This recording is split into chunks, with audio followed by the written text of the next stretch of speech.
Hello, YouTube. This is Michael William Denny, aka Mahadeva, aka the Thunder Wizard. And today I'm starting in my second in the series of why people believe in. I had to change the title a little bit because atheists don't believe in God. So I changed it to why do people become atheists? So if you're new to this channel and to this series, I am not here to promote any belief system. As much as I say that, the truth of the matter is that my opinions will bleed out into this because it's just the way that I am. But the idea is if you are a religious person, you're not supposed to watch this so you can find out why people become atheists. And if you're an atheist, it's not to watch this so that you can find out, yeah, that's why I'm an atheist, man. This is not that. This is about analyzing why we believe something. It's not to say necessarily because something is right or wrong or true or false. In fact, that's the trap of it all. I believe that beliefs, even the belief of choosing not to believe in something, I believe that beliefs are absolutely the fundamental source of our actions.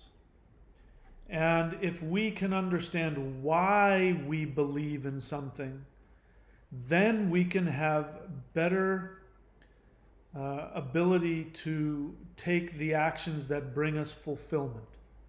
And if not, if we are simply run by our beliefs, which means our beliefs are the result of our emotional agendas, then we will be forced to take actions that may or may not be fulfilling to us and to others.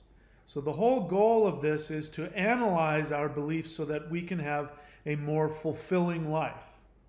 And it's at this point where I don't care whether something is true or not. I care whether or not it makes my life better. Having said that, that doesn't mean I'm not interested in knowing the truth. I am. But I'm really most interested in knowing the truth of myself, knowing why I do things. Why do I believe things? Why am I attached to certain beliefs? Because if I can understand why I'm attached to a certain belief, then if that belief isn't ultimately spurring me on to take actions that help my life, then I'll be able to reluctantly let go of it, which I have done in many instances. Or it will allow me to go, well, that is a good belief and that does create a good life. Or it could make me go, well, gosh, I've been believing that based on a bunch of my own fears and projections, but as I look at it from a higher perspective, that belief can actually be helpful for me. Okay, so I'm not trying to talk you in or out of any beliefs. I am going to launch into my own self-reverie and ranting about things because that's just how I am. But I'm not trying to get you to believe the way I believe. I'm far more interested in knowing why you believe the things that you do and why I believe the things that I do. So, before I get into atheism and what I believe atheism is, my background, you can tell by this, I'm obviously got some kind of belief system, or I wouldn't be calling myself the Thunder Wizard or wearing, ancient spiritual symbols on me. I grew up as a very devout Baptist, born-again fundamentalist Christian. As a little kid, I was extremely religious and extremely devout. Had all kinds of spiritual experiences. And that spiritual meaning, I thought they were spiritual experiences, and whether they are or not is neither here nor there. I believed that they were. And then I went through a period of rebellion in high school and junior high school where I did alcohol and drugs and did all the wrong things. And even during that time, I remember every night before I went to bed, and I was proud of this, every night before I went to bed, I would say, God, please forgive me my sins, as though that meant something. That was me still holding on to my extreme religious beliefs, even though I wasn't acting on them. And I went to, had a resurgence of my faith when I was 18, and I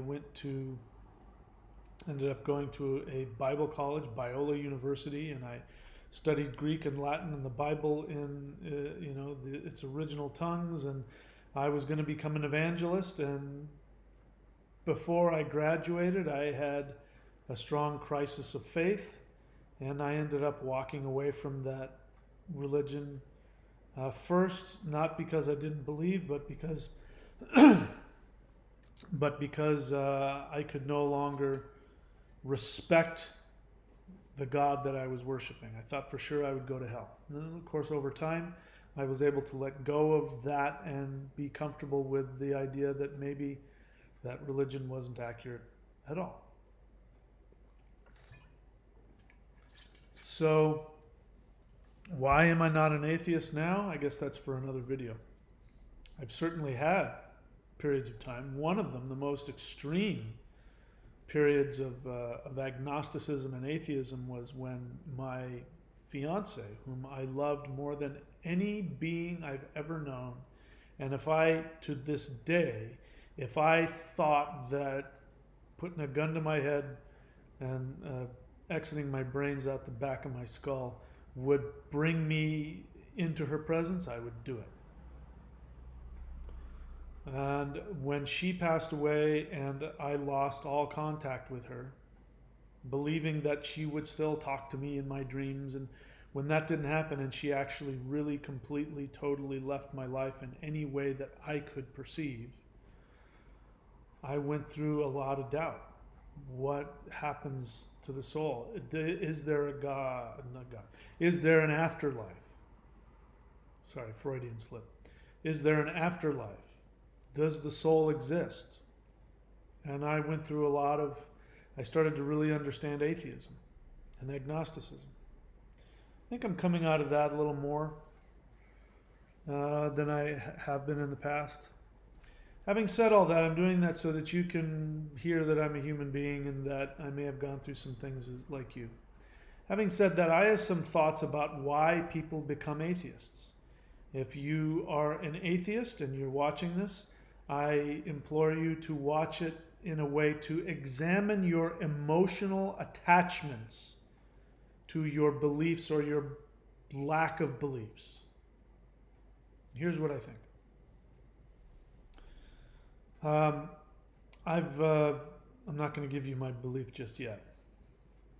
When I observe other cultures and other religions, non-Western religions, in fact, the more primitive the culture, the farther away it is from modern Western society.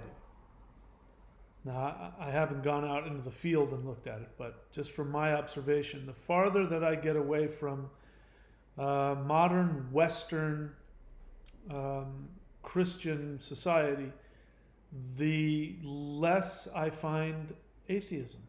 In fact, from what I look at, I don't see atheism anywhere outside of Western society.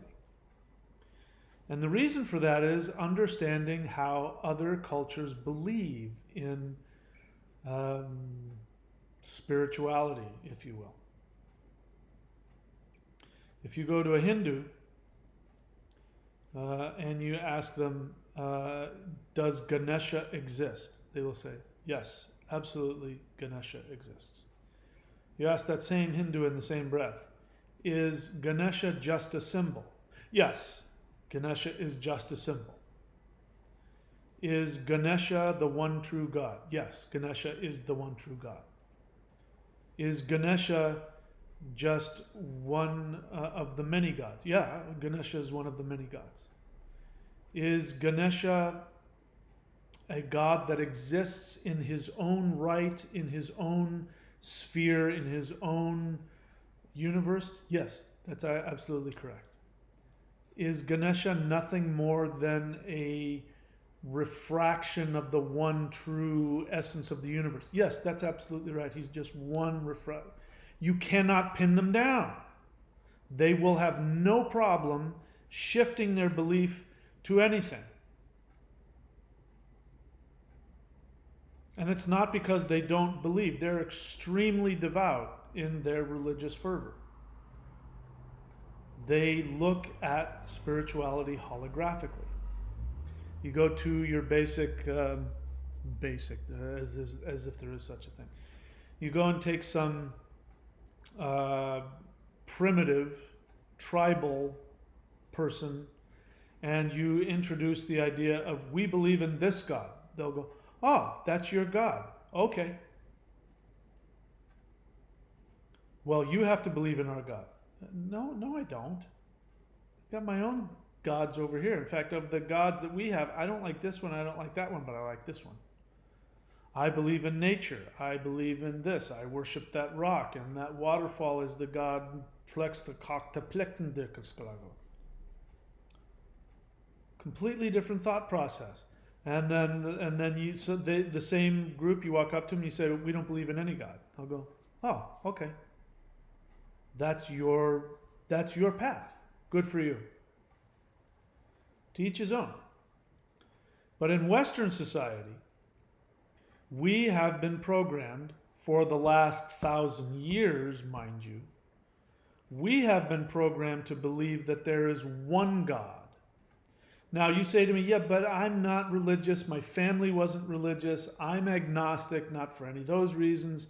I'm just agnostic because I don't see any proof for it. If you show me proof for anything, I'll believe in it. I don't believe you.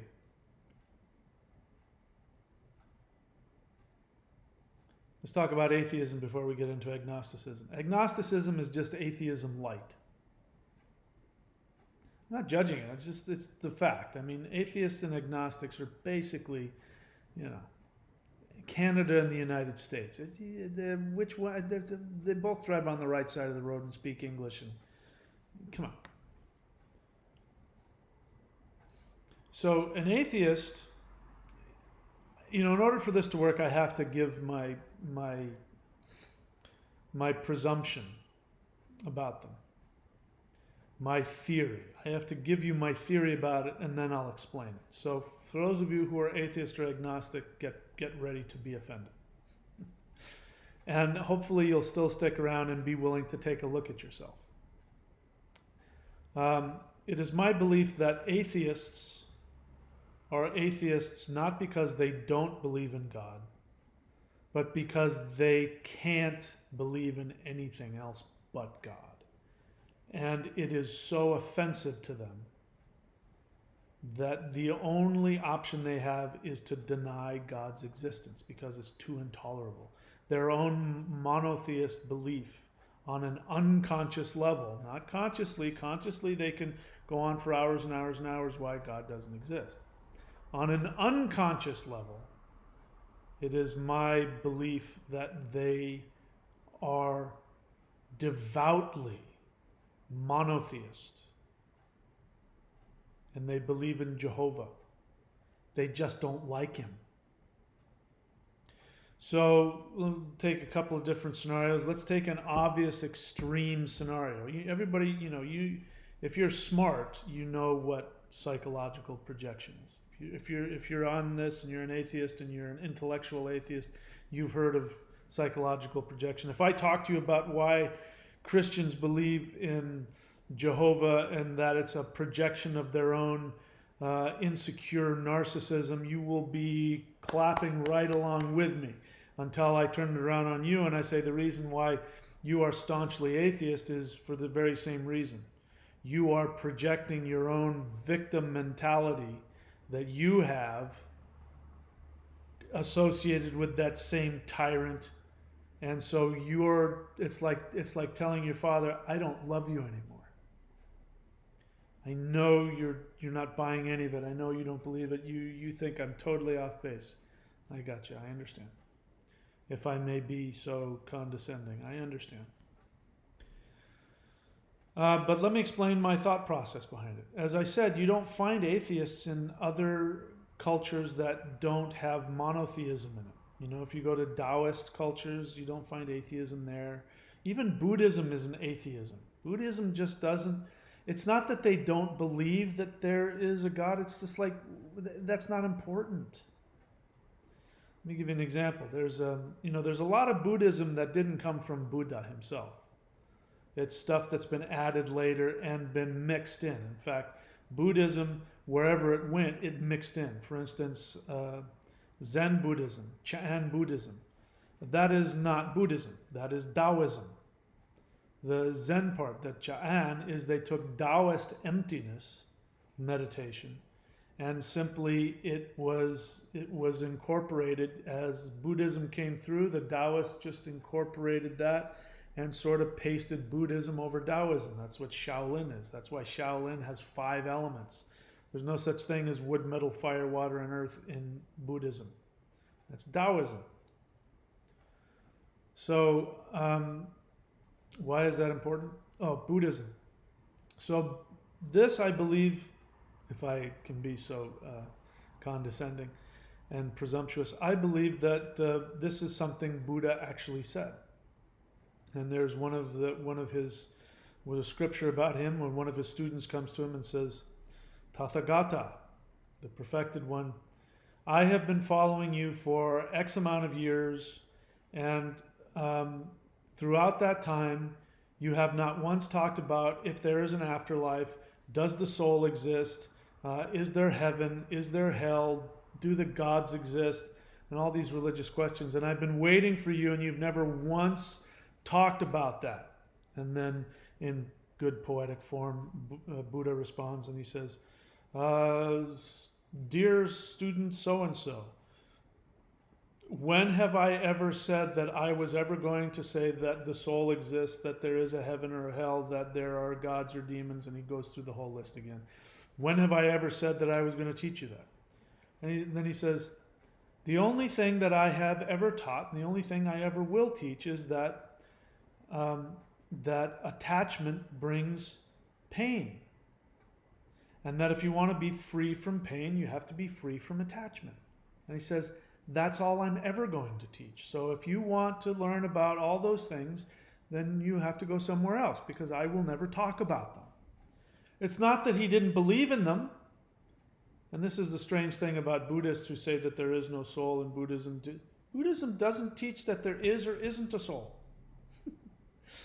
Buddhism, in its purest form, teaches that attachment is pain. And religion has nothing to do with it. Religion doesn't enter into it. God can exist or not exist. It doesn't change the fact, if you're attached, it causes you pain. Therefore, meditate and become empty. That's it. The middle path. What does that have to do with anything? I don't remember. Because even Buddhists aren't atheists. So my point is that atheism is a purely Western concept. And it's a Western concept because Western society is so deeply programmed into monotheism that atheists, here's the long story short, I could have said this 20 minutes ago. Atheists can't imagine a world where there are only 2 choices. You either believe in God or you don't. This choice comes directly from Jehovah himself. Jehovah himself states, thou shalt have no other gods before me. He states, in the Old Testament, he states, if you love me, you will follow my commandments. All of them. You will follow all of my commandments to the letter, if you love me.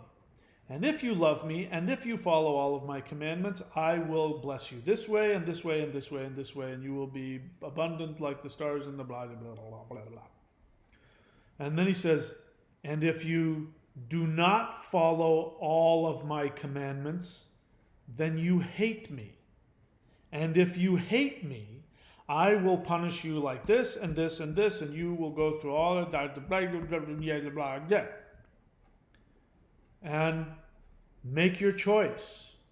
You know, that's the Old and the New Testament is filled with these situations where somebody, God, is saying, make a choice. Believe in me or don't believe in me. Pick one or the other. Those are your only choices. Christianity comes along and takes this a step further and says, believe in Jesus or die. Do you believe in him or not? That he is the way, the truth, and the life, and no man comes to the Father but through him. Now, if you are intelligent, maybe you grow up in a religious home and you see the abuse, you've experienced the abuse, you experience the pain of being controlled, and you see with your eyes how destructive that belief is. You see with your eyes how nonsensical. How could that God possibly exist?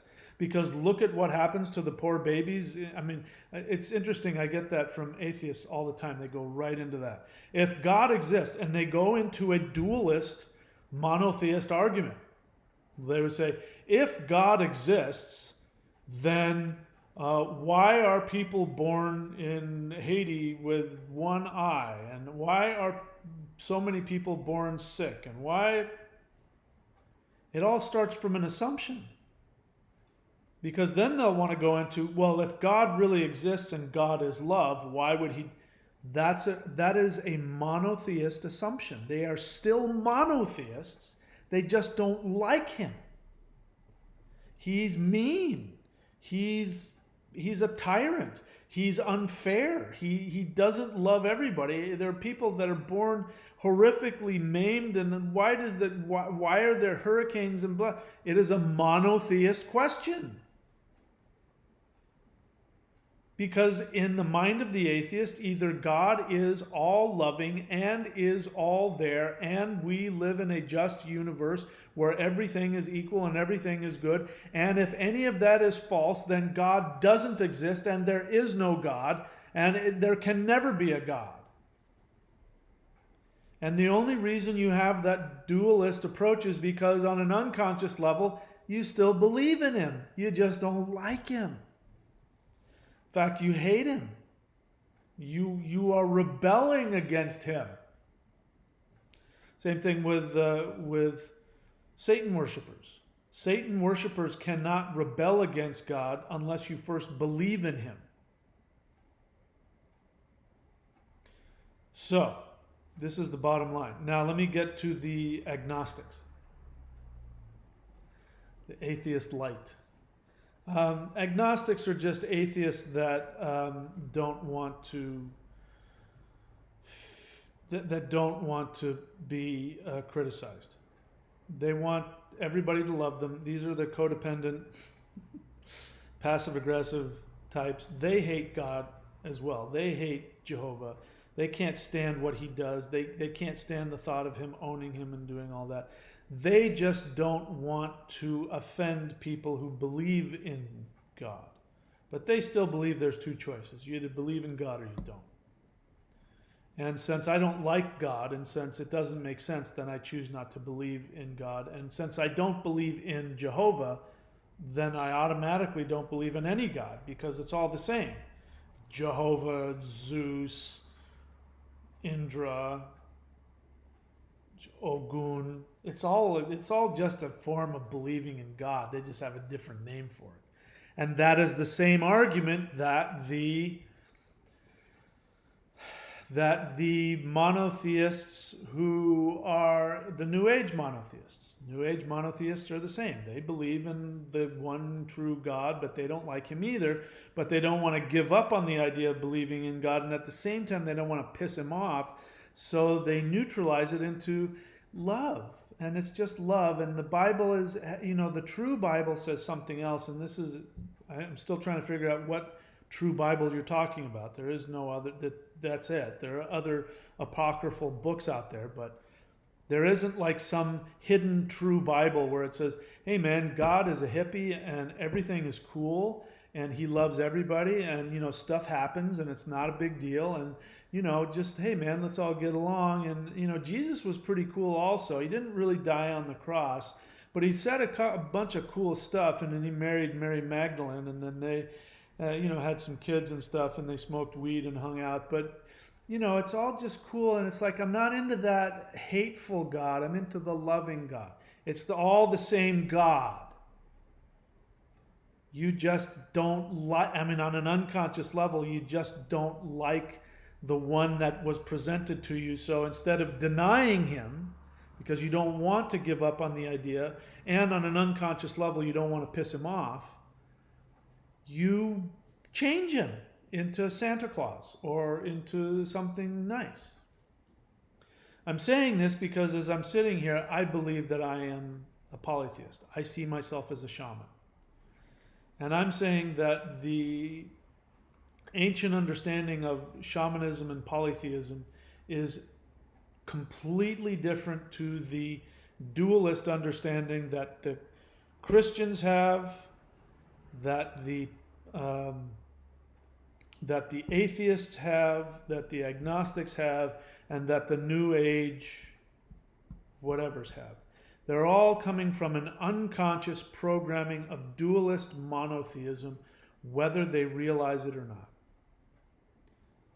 And so, there you go. Now, I invite you to not knee-jerk respond. And we'll see in the comments, people are going to respond. Watch. Atheists especially. They're going to respond, and they're going to have I got to tell you, some of the atheists that I've talked to, they're intellectual, but some of their arguments are just as poorly thought through and immature as the Christians. In fact, their religion is to hate religion. And they will make those same arguments. And there's a strong emotional attachment. I know because I have a friend of mine who's an atheist, and he's very smart, but he has got such a strong emotional attachment to the idea of, he wants to lead me down this path of, if God exists, then he must be good. And if he isn't good, that proves that he doesn't exist. And I can prove he doesn't exist because people are born with horrible diseases. And therefore, if God existed, that wouldn't happen. So it proves that God doesn't exist. And if I say, hang on. You're shoving a bunch of assumptions down my throat, and you have a bunch of assumptions about what God has to be. And those are all your monotheist assumptions, because on an unconscious level, you're monotheist. Oh my God! And they flip out. And you can't even get them to sit down and look at, why do I look at it so black and white like that? What is my emotional attachment to it? What is my emotional agenda? And what I'm saying, the emotional agenda is that I believe that atheists, underneath it all,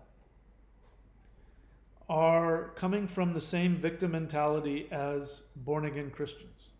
Born-again Christians believe in Jesus because they believe that they are worthy of hell and that they are small, tiny beings in this huge universe, and it's either God or the devil, and they have to pick one, so they're going to pick the winning team so that they don't get squished on. And then they can go to church and talk about how Satan is out to get them and God will smite. For some reason, God still hasn't smoten the devil. And you still, even though you're saved, you still have to be careful of this devil that's going to come and steal your soul. And the atheist comes from that same victim mentality, and they do not want to be victimized by God. So the thought that God can possibly exist is so threatening to the victim mentality that they carry with them that the only choice they have is to rail that he does not exist. He can't exist. It's not possible, and I'll prove it to you with my intense dualist thinking. Not that I'm against their thinking. A lot of their arguments are accurate if you adopt the assumption that there is one God or there isn't any gods. If you adopt that assumption, then their reasoning is pretty good. I'm saying drop all of it. What are your emotional agendas to believing or not believing in God? What are your emotional agendas about believing what God is or is not? And what are your emotional agendas against the unknown? So, those are some of my thoughts about that. I do believe I didn't express my thoughts as well as I would have liked to. But my contention is that atheists are closet unconscious monotheists. Because if they weren't, and I said to them, you know, atheism is really just a way of having unconscious monotheism. If you're okay with that, you go, that's interesting. I wonder if that's true. Instead of, no, I'm not. There's no way, and I'm not, and I am a thinker, and I don't. He thinks that does protest too much. So there you go. Those are my thoughts. I didn't completely elucidate them the way that I wanted, but take that with you and think about why you believe what you believe. What is your emotional attachment? Here's the thing, there's nothing wrong with having an emotional agenda as long as you're conscious of it. And maybe I'll do a video about why I believe. Maybe I'll do that. Instead of why people believe, I'll do one about why I believe in whatever it is that I believe, and I still haven't figured that out yet. And then I will tell you, I will show you, here are my emotional agendas. I know these are my emotional agendas, and this is why I'm so attached to it. And yet I'm open to change it based on looking at myself and looking at objective reality. Maybe I'll do a video about that too. All right, that's it for me.